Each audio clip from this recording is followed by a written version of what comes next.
Ibu, sebelumnya terima kasih karena sudah eh, memberikan waktunya untuk bisa saya wawancara. Nah, sekarang kan lagi masa-masanya pandemi ya Bu. Terus kan sekarang lagi marak-maraknya juga penyebaran virus corona. Jadi ada 3 cara efektif dalam pencegahannya. Yang pertama itu memakai masker, yang kedua menjaga jarak, dan yang ketiga mencuci tangan. Nah, ini saya ada sedikit masker, mungkin bisa bermanfaat buat ibu apalagi di masa pandemi ini. Ya, terima kasih. Ya, insya Allah pasti bermanfaat. Kasih ya. Masuk ke wawancara. Di sini ada 7 pertanyaan. Yang pertama, bagaimana pelajaran di sekolah selama masa pandemi COVID-19? Kalau pelajaran di sekolah kami,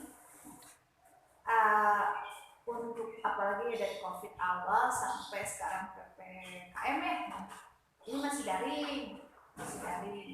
Jadi full memang daring, tidak ada tatap muka. Ya paling tapi ibu gurunya ke sekolah, tapi tetap ngajarnya tidak dari sekolah, tapi anak-anaknya di rumah. Intinya tetap daring sih. Media atau alat pembelajaran apakah yang digunakan guru selama pembelajaran daring?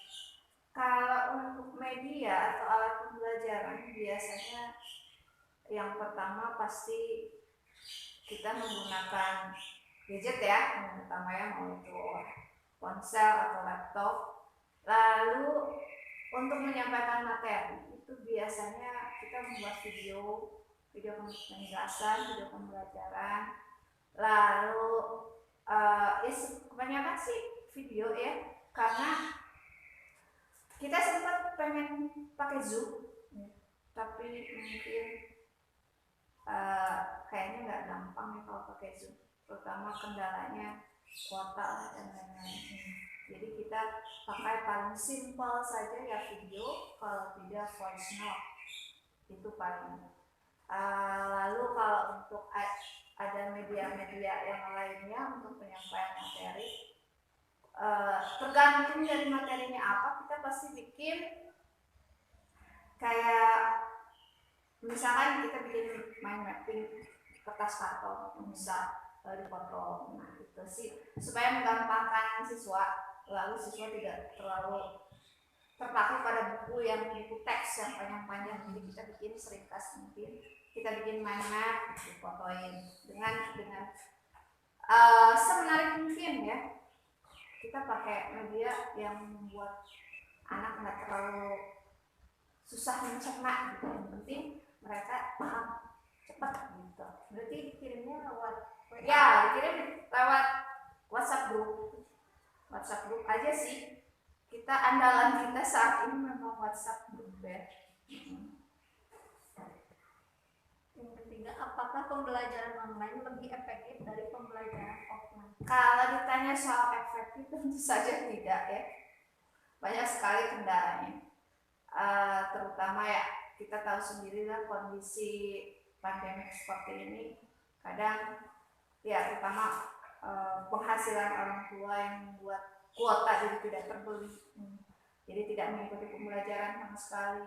Ada yang bahkan tidak punya handphone dan lain-lain.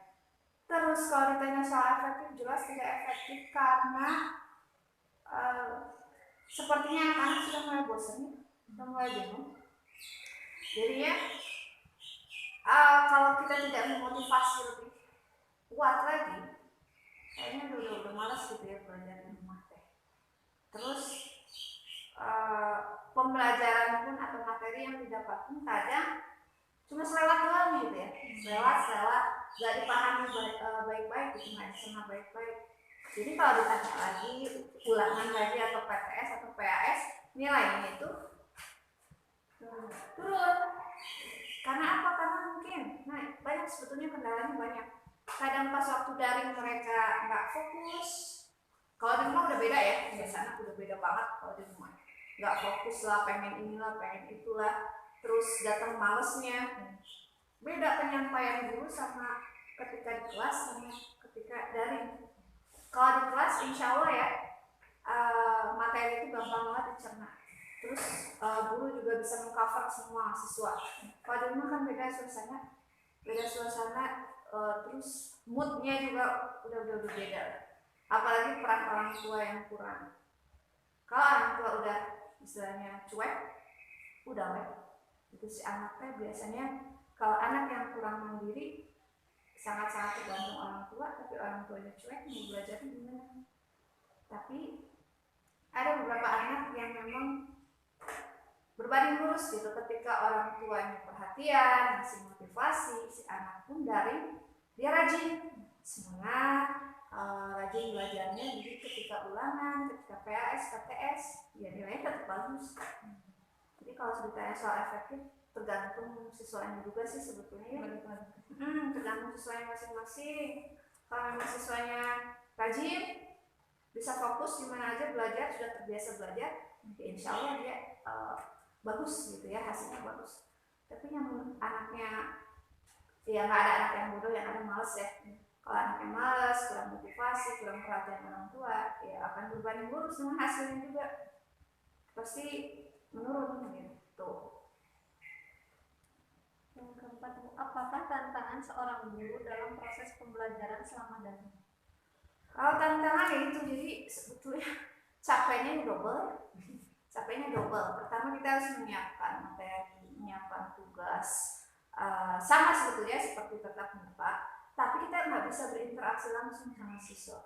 Kalau di kelas kita kelihatan siswa progresnya seperti apa, kelemahan, kelebihannya saat belajar seperti apa, karakternya seperti apa. Tapi kalau di rumah daring, mantaunya susah. Itu yang pertama, mantau anaknya susah. Mantau apa sih ya? Seperti apa sih anak-anak di rumah? Karakter anak di rumah seperti apa? Terus cara dia belajar seperti apa? Terus apakah materi yang kita sampaikan nempel atau enggak? Dia paham atau enggak? Terus kadang yaitu bikin video, kadang ya kendala ya. Kita bicara kendala. Kadang memori penuh. Itu kendala kan? Memori penuh, terus loading. Makanya guru tuh harus memang benar-benar yang jaringannya kuat, jaringan kuota atau wifi kuat memang. Ya kendalanya itu lagi, balik lagi, nggak semua anak ada kuota, nggak semua anak ada HP, nggak semua anak bisa mengikuti. Kan harapan guru itu setiap anak, misalkan dalam di kelas saya ada 25 siswa, ikut semua gitu ya tiap hari kayak belajar. Tapi kan kita nggak bisa kontrol, kita nggak bisa cek satu-satu, nih kamu belajar nggak, itu kalau daring ya kita nggak bisa ngecek satu-satu. Jadinya kita memang mengandalkan ke orang tua yang ada di rumah. Makanya saya bikin jadwal tiap hari. Jadi satu hari itu 4 anak, satu hari 4 anak. Nah nanti di jam 11 itu giliran video call, jadi ketahuan. Ini cara-cara baru ya tahun ini ya, supaya kita bisa mengontrol sampai mana anak belajar, ngerjain tugas gitu. Materi ditulis enggak, jadi kontrolnya di situ paling. Kalau untuk yang lain sih insya Allah bisa dihandle ya. Kendalanya paling itu aja. Ya kadang ada orang tua yang cuek, nggak merhatiin anaknya, jadi kadang-kadang belajar kapan aja gitu ya.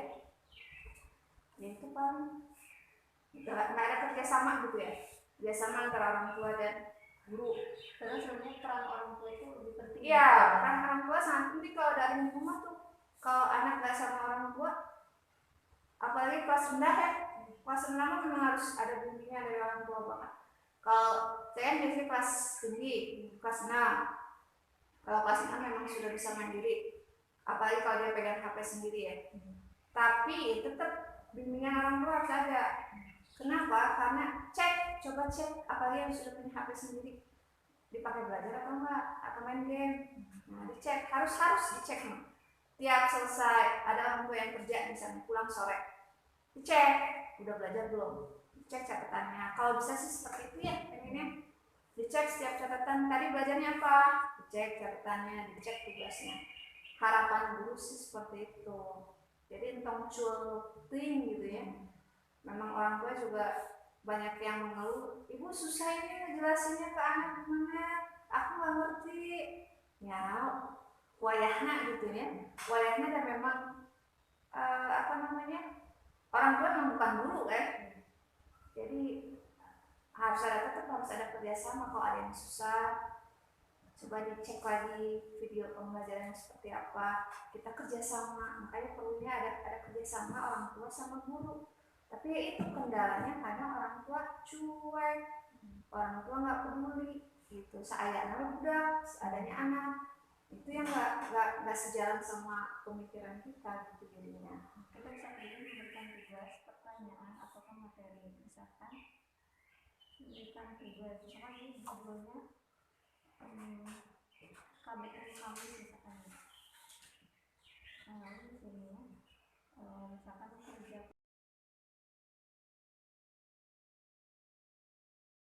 Ibu sebelumnya makasih sudah meluangkan waktunya, sudah bersedia juga diwawancara. Iya. Sebelumnya karena kan sekarang lagi masa pandemi ya Bu, Betul. lagi marak-maraknya penyebaran virus corona. Sekarang kan ada 3 cara efektif untuk pencegahan virus corona. Yang pertama kan ada mencuci tangan, menjaga jarak, dan juga memakai masker Bu. Nah ini dari saya ada sedikit masker untuk Ibu, mudah-mudahan bermanfaat. Terima kasih Jazakallah khairan katsira. Terima kasih ya. Langsung saja masuk ke wawancara. Apakah anak-anak semakin aktif dan kreatif ketika pembelajaran daring? Awal-awal mungkin iya ya. Tapi balik lagi ke gurunya masing-masing mungkin ya. Ke media pembelajaran apa yang dipakainya untuk menarik antusias siswa itu sendiri. Kalau misalkan hanya memberikan tugas KS, pasti lama-kelamaan siswa akan jenuh. Begitupun dengan orang tua akan mengeluh. Nah, di situ tantangan kita sebagai guru. Berarti kita harus menciptakan pembelajaran daring yang sangat kreatif dan inovatif. Jadi anak-anak juga antusias sekali. Misalkan di kelas bawah juga saya kebetulan mengajar di kelas 2. Kita adakan Zoom minimal 1 minggu 1 kali karena lumayan kan ya menjurus kuotanya walaupun ada subsidi kuota. Zoom minimal 1 kali, melakukan video pembelajaran, share di upload di YouTube. Mereka nanti melihat video pembelajarannya, baru kita kasih tugas.